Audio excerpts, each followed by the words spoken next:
Hi, everyone, and welcome to the Secret Sauce of Selling podcast, the ultimate guide and sales gym to unlocking the secrets of successful selling. I'm your host, James Abraham, and on my mission to empower the best generation of sales professionals and business leaders the world has ever seen. Today, I am super duper excited to have the one and only Or Biderman, if you don't mind me calling you so, on our podcast. This is awesome. Finally, see the t-shirt. Finally. Guys, this is the man. So Yeah, great to be here and appreciate all the hard work on the podcast, man. dude, you guys are awesome, and I appreciate your support. And I don't know, listeners and viewers, I'm just going to take a disclaimer here. Novacy are awesome. I think we've not only have I found people that understand the mindset piece of the nonverbal and so many different things, but it's just good people, good friendship, and just making the world a better place and doing things for the right reasons and of course for good all over. So, or what can I say? Thank you, man. I mean, I've been enjoying this ride. We've been doing this close to, I think, over a year now. Absolutely. I would like to take the stage to thank you as well. I think you've been an amazing partner. We're Sandler guys. I'm sorry for all the other guys over there, but we are true believers and enjoying the whole process with you and with the whole Sandler group. So thank you for this. That's awesome. And by the way, listeners out there, I mean, Novacy is just a force for good. It just helps. I think from my perspective and my client's perspective, it's always we're getting to know ourselves better with this tool. I mean, this tool is really helping us take a good look inside. And sometimes they say the ugly mirror. I'm not saying the ugly mirror. I'm just saying looking in the mirror and just, wanting to be better. So thanks for all the efforts that you, Yair, and Franco have been investing in that technology. And I know you guys are thinking and working round the clock around it. So what can I say? Looking forward to your ongoing success. Appreciate it, man. All right, now we're done with all the making each other feel wonderful. Let's dive into the topic. And today's topic is the secret sauce of nonverbal selling. Nonverbal selling. Now, I don't know if anyone has ever recorded a podcast on this topic. Definitely worth looking into. But let's definitely make this one to remember and one to implement. So, or tell me, what are we talking about? What is nonverbal selling? What does that mean? Sure. So, first of all, I think it's about how we communicate as seller, buyers, but as people in general. The problem is that people are too regular to be face to face, and now we jumped into the virtual phase, and we're taking video calls on right and left, and in these calls, we actually have the ability to listen and to try to communicate the best way possible, but there is a huge gap. And the gap is the platforms are creating a huge tunnel vision for us. And by the tunnel vision, I mean, like, let's play a little game to understand the magnitude of it. Right now, we're two people. Okay, it's even better than Zoom, Meet, Teams, WebEx, no matter what the platform are using. Right now we're on Riverside, and we have a huge screen to actually see, the both of us. But this is just one-on-one.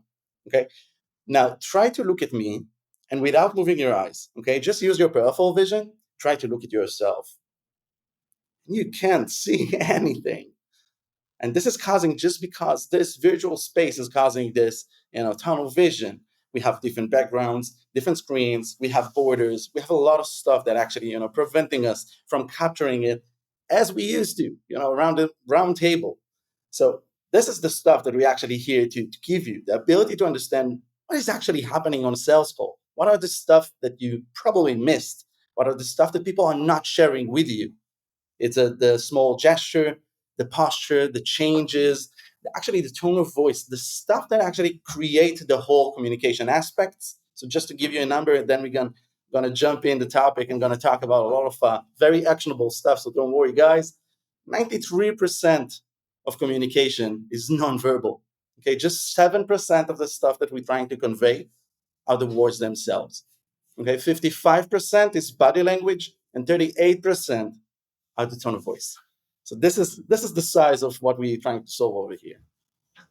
Yeah, that's it. If you think about it from a 93% perspective, it's kind of scary. You always look at the 55%, 38%, and the 7%. But now when you think about it, when you put it in that perspective, it is scary. And also, I think it's pretty hard to control over what's really going on. And another thing is, you just basically described a behavioral change. And so people are selling in a new behavioral environment. And the tunnel vision aspect is very interesting as well. Because, and I always say this, I find that for the most part, we're trying to focus on our prospects, on our buyers, on our customers, on our clients, and so on. But we do move sideways. Our mind is wandering. It's just going, and there are 11 million pieces of information any given moment that our brain is trying to process, which is quite a lot, and it can't process it all. So let's get into this for a second, and so I want to talk about, let's talk a little bit about the gap. Okay, so you got sales guy, salesperson, customer success person, support person, anyone get off a Yeah. call. Manager says how the call go. What does the salesperson say? Really good, boss. Good call. Good call. And Yeah. and so what is actually, and we talk a lot about this in training and development, what actually happened versus what actually happened, right? So Mhm. there are a bunch of variation versions of what actually happens. What the buyer thought happened, the seller thought happened, and what actually happened. And so tell me about that gap and how you guys and how non-verbal selling can actually be controlled in that environment in order for us to then figure out what actually happened and what lessons could be learned. For sure. So I think this gap, if we're trying to understand why it's even happening, is just because we are, let's say, optimistic. I'm worried to use this word, but we're optimistic guys. We're sellers. If we're getting inside a call, the outcome that we want to achieve is a optimistic outcome. We want it to succeed. We want to help our customers. We want to help them solve their problems. When we're getting inside of this, and someone on the other side say, "Listen, this is very interesting," we catch it and say like amazing, like I'm on a roll, and this is a problem because this is Yeah. the polite way to say like move on, like let's get this done. I want to just move on. And I think that people, when they're hearing this stuff, they're saying, okay, it's not the hard pass that I got in our last call. This is something that I can, I can catch it, I can I can try to do something with this. So when you ask me how the call went, I'm gonna say like amazing. The funny part is we don't have any control of it. And I had a call like 2 weeks ago, and I'm deep in the nonverbal. Yeah, and someone said like, "This is very interesting" to me, and I smiled instantly. It's not something that I can even control. I'm Yeah. hearing it over and over again. As a Yeah. seller, I have a background of sales, not just on overseas, so enterprise and B2B and B2C selling. But every time that you catch it, you smile because this is how we trigger, this is how we build. Yeah. So this is the gap. This is the gap that actually happening. Oh And my God. This is perfect. Or you just mentioned it. When they say something that is positive, what does the salesperson do? They smile, right? Now, let me ask you a question. When a salesperson smiles, what is your subconscious telling you as a buyer? as a buyer, it's like you Yeah. got me hooked in. Yeah. Buyer's like, uh-oh. Yeah, You might, yeah. Yeah. And so there's a concept we talk a lot about in training and in development and the Saturn stuff is that hopium stuff. It's yeah, really getting that seller. And I always say a positive prospect is a seller's kryptonite, right? It's really that kryptonite just makes them weak. And that hopium is something they start to develop.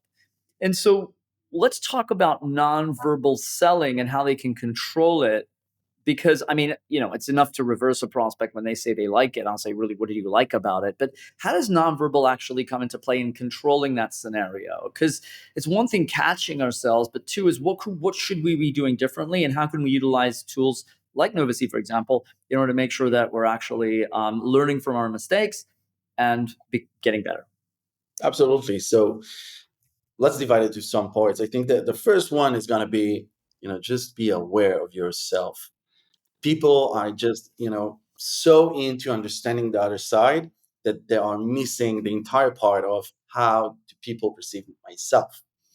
And in this space, when we are, just like reactive, I think that this is a biggest problem for us sellers, because we need to be collected. We need to be involved in the conversation 100%. And Yeah. this is super hard. This is hard, but this is achievable. Just because if I know that, think about this way, yeah, I'm right now I'm being recorded. Okay, I'm gonna be analyzed. Just having this thought actually helping me to be much more aware about what I'm saying, how I'm saying it, when I'm saying the stuff. Do I actually deep dive into pain or jumping into solution? Because I know that someone is going to monitor me. Okay. So, first thing first, be aware, be present. This is the first step. The second step, you said it. Okay. Try to reverse it. Someone is happy. Okay. Let's use the pendulum as you called it, right? If someone is happy, let's understand what is happening over here and let's understand that this is truth. This is not something that I'm getting just to pass on. And I think that if we're going to do the full process, and just, follow the process, we're not going to get into it. Why? And this is just because I really know what your pains are. I actually took the time to understand them and to act upon them and to show how my platform, okay, or the solution is going to help you solve your problems and not just, dropping everything on you. It's just talking about how I'm going to solve your pain, and then I'm going to ask the right questions about how we should move forward in uncovering the next steps, in understanding how to solve your pain, in taking action upon this. If we're doing this, people will not just push us aside, because in this space we actually have a conversation. We have something really meaningful for our buyers, and we need to think about it all process. So this is my 2 cents around it. Yeah, and for the listeners out there, we at Tanner, we call this a system. We call it a process, right? And that's why we have a process in place to make sure that we can maintain control, and of course to understand what is actually going on. A lot of people, a lot of sellers are just all over the place, and they say, well, why would we want to implement process in our business? Or they think they have process, but having a proper selling system in place is simply because when they get off the call and this manager says, oh, how did the call go? And they say the call went well. Manager, leader can then say, okay, tell me what well means. What did the upfront contract sound like? What did your qualification discussion cover? Did you uncover pain, budget, and decision? How well are prepared are you to actually go into a fulfillment step? Have they checked off all the boxes? But also, have you be able to help them realize that they have a bigger problem? Do they have a bigger problem? If not, and so what you're saying is not only can we get that, but we can also overlay that with what's actually happening in real time, and then we have the ability to then points of interest and measure, and we can know exactly what's going on, but not only between the information that we've gathered, but also the information, the what's actually happening on the call. Absolutely. Eventually, what we give you, for example, is the ability to actually have actionable insights around the specific topics that some participants fell against or, with you. So what we're doing is analyzing all the aspects, the verbal and the nonverbal. And when we have like a collusion between the two aspects, we can understand that something is, shady. So we can actually Got jump it. in and show you, he said that this is very interesting, but he nodded negatively. Or we said, this is this is very interesting, but no smile, no sign of interest, no eyebrows in play, like nothing, like it's just a robot. So you can actually capture this, and I can show you that this is a suspicious moment. And for you as a seller, is the ability to understand, like, okay, we have a problem. Or for the leader is to actually understand how should I, what is the score for this, I don't know, forecasting, or for this meeting, or for this opportunity, or where we stand. And this is the ability to actually, read the whole room, see the full picture, not just by this is very interesting, but also by the this is just a move forward, or just phase. So So yeah. I'm curious to know, do technologies like yours able to, well, I mean, I have an idea, but also just want to share this also with some of the listeners and viewers. Does your technology actually also can your technology also uncover pain, uncomfortable scenarios when you're qualifying or you're asking tough questions, and you might be hitting on a compelling event? Is this stuff that you can actually not only measure but also then show and report to the user? Absolutely. So let's again, if you take the two parts of the verbal and the nonverbal, from the verbal we get the context. Okay, we can understand what we talked about. We can understand what was the trigger that actually caused the nonverbal effect. When we can see the twitch in the in your posture, or we can see that someone we talking about something and then it's just slouching or closing, or just doing something like showing pain in the face, we can actually capture this and then trigger it up. And then you get what we call deal risks or pain points, or no matter what the specifics, inside of the call, we can actually draw them from the call itself. And then, of course, first we give you a full report. The second, we push it into HubSpot or Salesforce or whatever the CRM you're using, just to help you in all the logistics as well. But eventually, yeah, we can capture everything and then just surface it for you.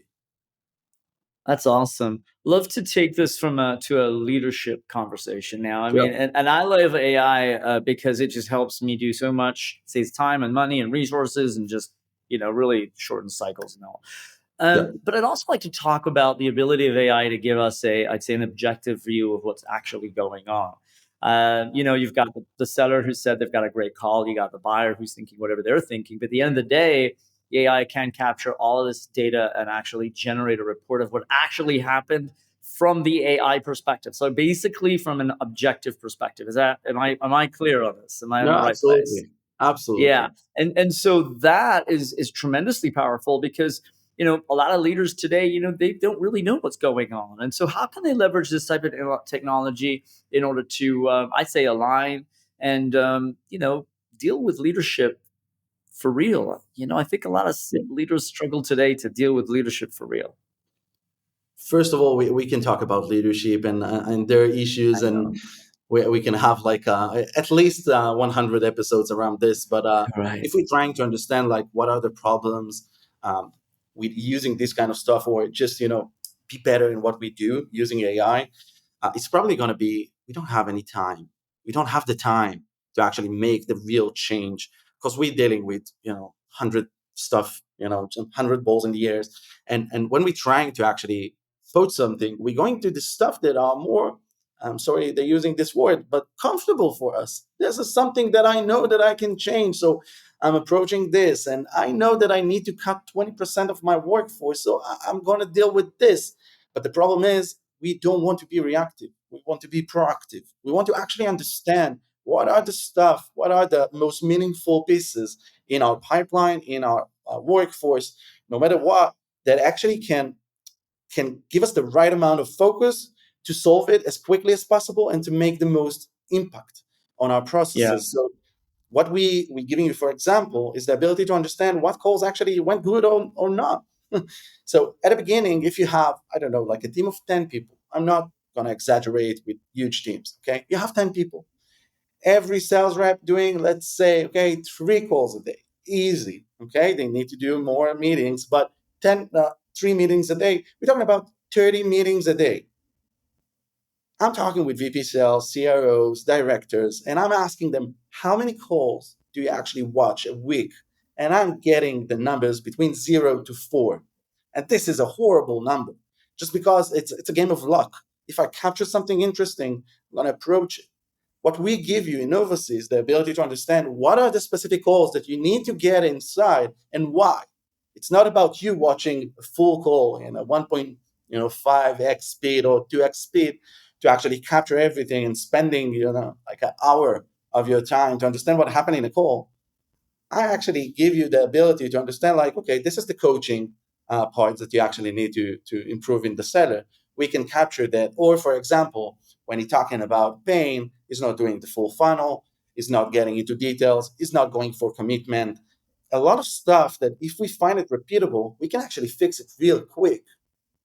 And when we yeah, have this, we're not getting inside of the last hour when we're having peep calls and people already starting to look for a job, and we need to train someone new again and again and again, and it's just it's a vicious circle of we're trying to get the right people, but we don't give them the right support to actually achieve the goals.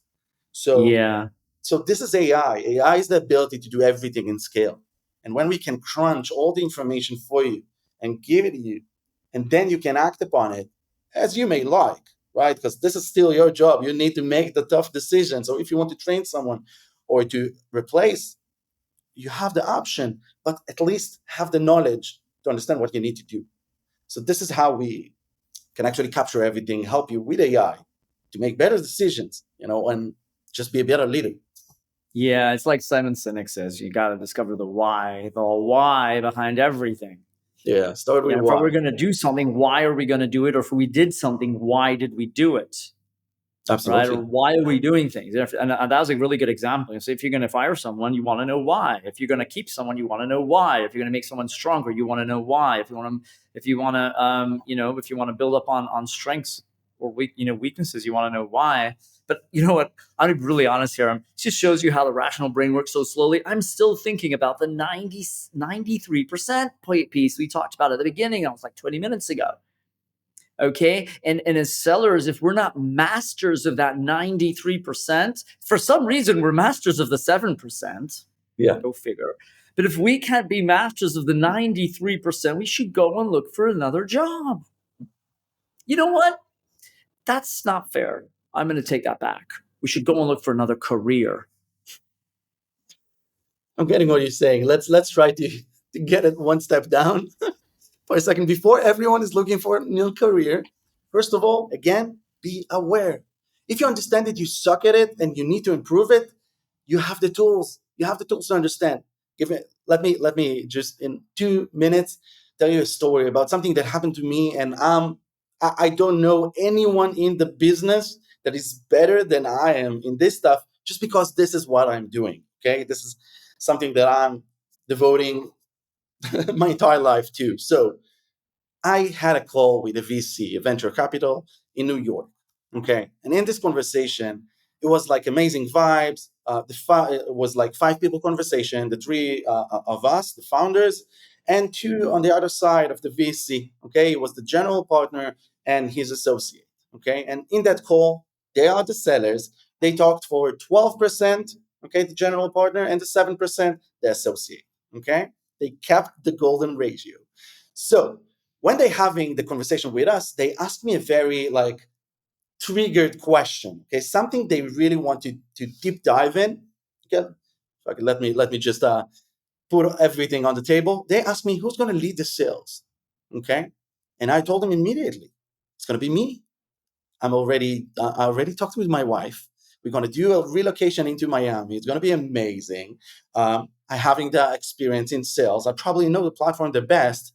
We're going to have fun. It's going to be amazing. And they didn't say anything. And by the end of the conversation, by the way, it took additional 40 minutes after. Okay, they didn't share anything about this spot. But when I got the Novice report after it, and I actually spent the time to watch the conversation, I saw that this was the first and only place in the entire conversation that they were aligned against me.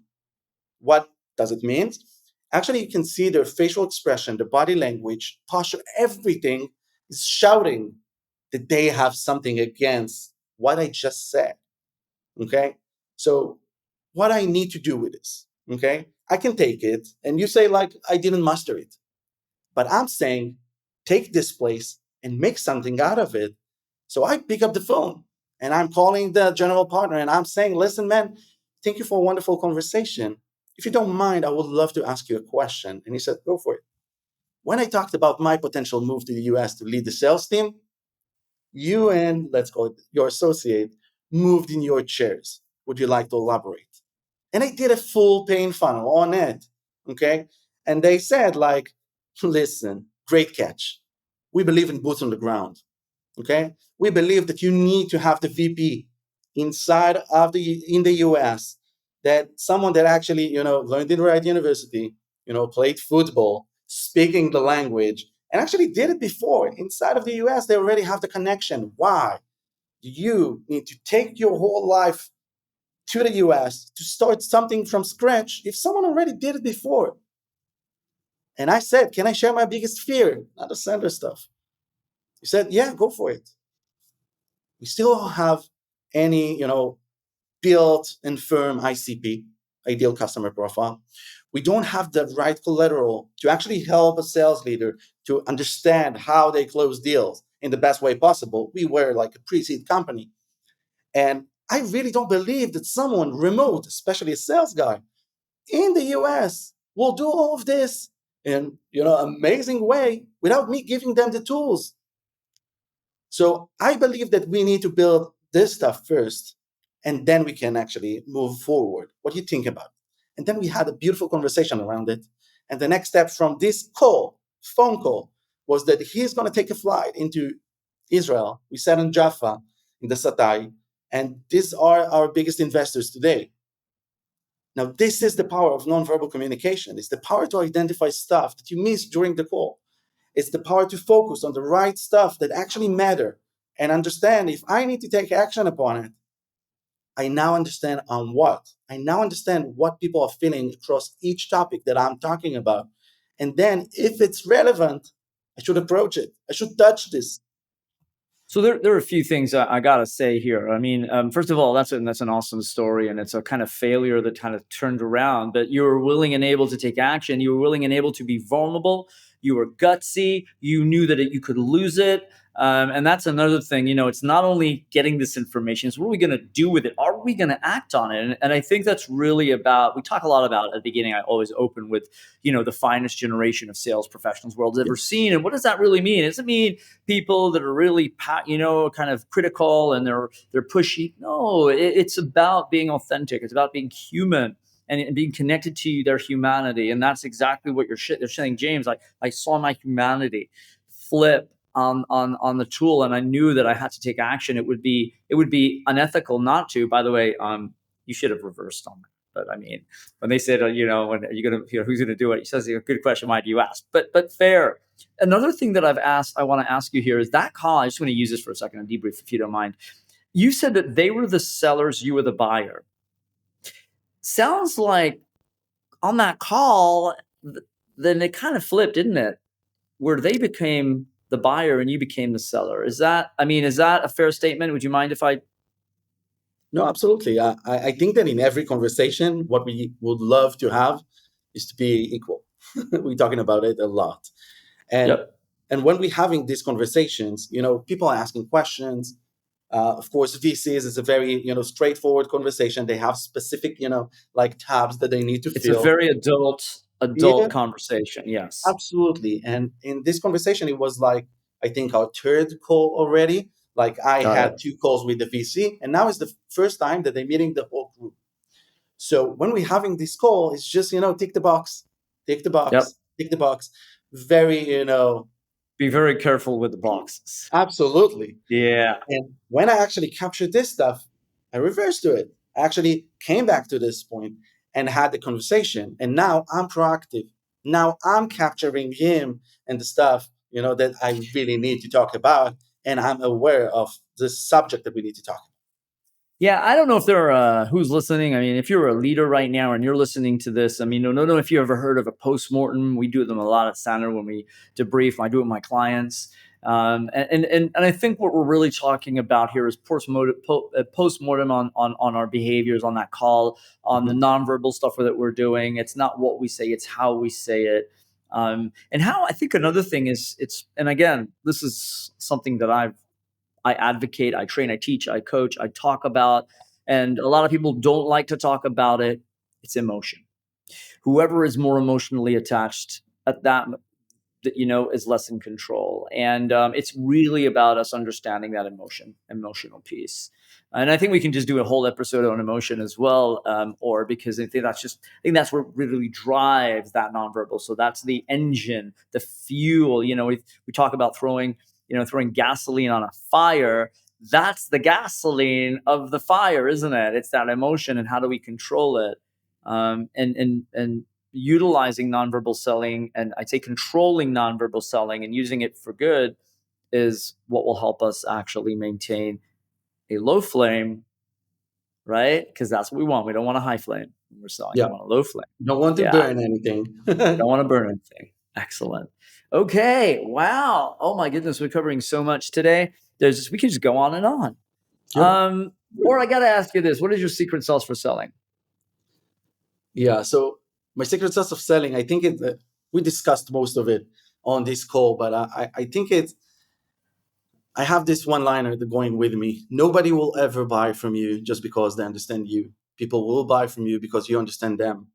And I think that people are, people and salespeople in general are too pushy, are trying to, convey a message.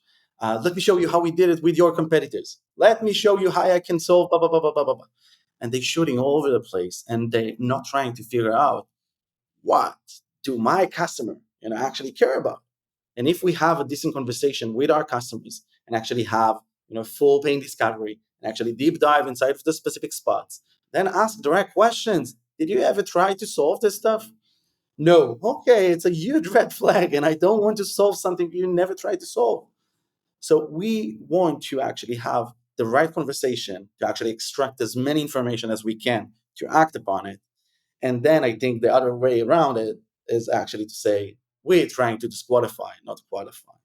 For me, it Hmm. did like tremendous job in selling in general. When I'm trying to disqualify, it's easier. It's easier because I get to a no. I understand if this is a no, or this is a no that is just coming one step before a yes. I can actually understand it very quickly in the beginning, early beginning of this conversation. What made you up to this call? Like Yeah. this stuff is hard and super informative, and this is the way to go in my eyes. Yeah, I love it. Excellent. And if there's anything the listeners and viewers can take away from your journey, I think over the past couple of years, where technology has really kicked in, there's just so much tech stuff going on. Everyone doesn't know what they should be using these days. What are your thoughts when it comes to this? What would you like to share? I think that again, it's coming back to the last stuff that I said. Like, if you're genuine, and really interested in solving a problem for your buyer, for your customer, for your prospect, you're gonna have the best point in time to actually do this. There are tons of different platforms that can record calls. If I say, like, I have a platform that record calls, it can really help you do a postmortem and actually watch how you behave. There are hundreds of these platforms. But if I understand that people are having trouble in utilizing these platforms, having trouble in identify why they're not closing deals, having problems in understanding what are the specific weaknesses of each and every one of the reps, I can actually start to digging deeper inside of the real problems that making this team to underperform. And if you Yeah, I solve the think it's also problem, just being better, right? Just helping them become better. I mean, bottom line is this. I think a lot of times, and you have your C players, maybe some of your B players. Your A players are always just bring it on. What have you got for me? How can we get better? But a lot of them, they're afraid of these stuff because, or they don't even look at it because they're just afraid of looking at their flaws or looking at, and I think the flaws are where our strength, that's our superpower. That's what we want to see. I mean, we always talk. I'm like, dude, where am I going wrong? Where can we get better? Where are those gaps? Where did I screw up? Because those flaws are our superpowers. That's where we can then fly forward. And I think it's that, and I'd say that fine generation of salespeople, they know that. I mean, you have them as clients, so too. They just want to find those flaws. They want to find the gaps. They want to find where they can get better, and really propel forward. And you mentioned it. I think that my biggest takeaway from this podcast is 93% of what we do is nonverbal. 93% of your calls is nonverbal, and that is by far the most impactful message that your prospects on the other side is actually being exposed to. Then you got to learn how to control it. yep. Awesome. Or thank you so much. This has been super. We should do it again soon. Let's. Yep. And there's just so much to talk about. Wishing you continued success and continue to make the world a better place. Help your customers and clients really kind of see stuff that they don't usually see. You give them shed light. And your name is Or in Hebrew. That means light, right? That's what you guys do. There's Or, Yair, and Uriel. So I love it. You guys are just shedding more light on what's actually happening. So keep on being a force for good and doing things for the right reasons. And to our viewers and listeners, thank you so much for tuning into this episode. Click on the subscribe button. Check out Nova C. You know how to find me, Center in Israel. And whatever you do, make sure you're doing it for the right reasons. Good selling.